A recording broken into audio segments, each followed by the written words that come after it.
paz do Senhor, povo de Deus. Eu sou a tia Eliene, da Igreja Internacional Vida Abundante. E hoje eu estou aqui para falar um pouco sobre os fantoches, a sua história, como usar, como ele pode ser feito, onde podemos conseguir, enfim. Falando um pouco da sua história, o uso dos fantoches, ele existe há mais de 3.000 anos. Não há uma data específica que relate quando que começou a ser usado, mas há relatos que bem antes de Cristo, principalmente pelos egípcios e os gregos. Bom, os fantoches, eles podem ser usados em vários lugares, dentro das igrejas, em aniversários, em acampamentos, em programações gerais. Usado de maneira correta, irão proporcionar grandes resultados, porque não há ser humano tão insensível que não se encante pelos bonecos. E com isso, devemos ter muito cuidado com o uso do fantoche, com o que falamos, porque o seu uso é muito importante, dentro e fora da igreja. Há vários tipos de fantoches. Por exemplo, nós temos aqui 2 exemplos desses fantoches, que eles são usados com a ajuda das mãos, né? A maioria mas também existe aqueles que são por cordas, né? Que são manipulados, que são tipos marionetes. E aqui nós temos o usado por mãos, que podemos manuseá-los com a mão aqui dentro, certo? E então, aí como que a gente faz o uso? Em primeiro lugar, treine bastante na frente do espelho. É muito importante a articulação da boca do boneco. Por quê?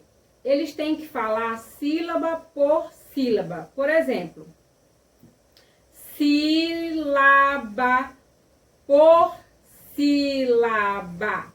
Porque, por exemplo, se eu usar sílaba por sílaba, aí o boneco, no caso a boneca aqui, não falou.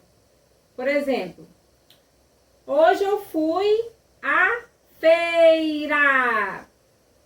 Agora sem ser sílaba por sílaba. Hoje eu fui à feira.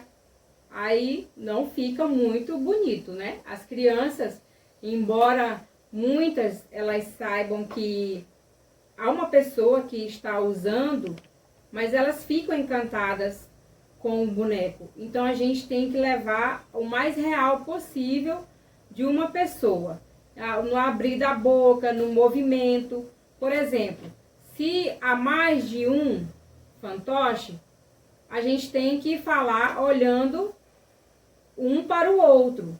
Porque se eu coloco o boneco aqui e ele não fala nada, eu fico só conversando aqui e ele fica aqui, né, tia Eliene? É assim.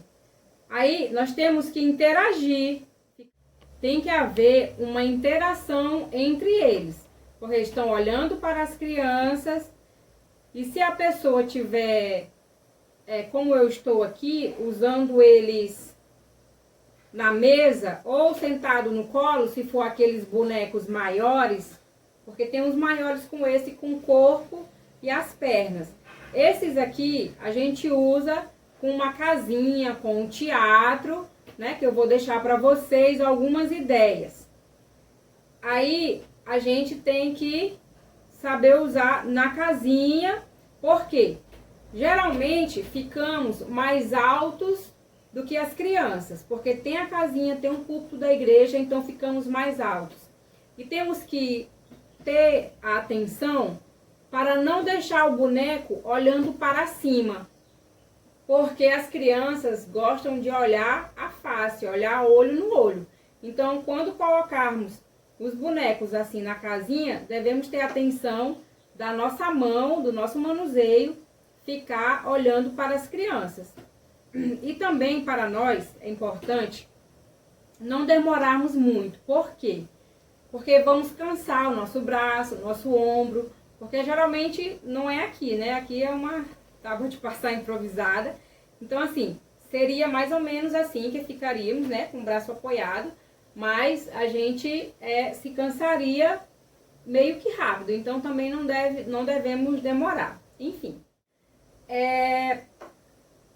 o boneco, não podemos deixar ele flutuando assim. Eu não posso ir, né, dar uma palestra, falar uma história, seja qual for, pregar, e deixar ele assim. Por quê? Porque as crianças entendem que o boneco, ele é uma pessoa. Aqui é uma meninazinha, né, de trancinhas. Então, ela tem que estar sentada, certo? Como uma mocinha. E articular, gente, sempre a boca. A boca é muito importante na hora do uso do fantoche. Devemos articular bem, treinarmos a nossa mão, assim, certo? Com o uso da boneca. De acordo que falamos, temos que abrir a mão.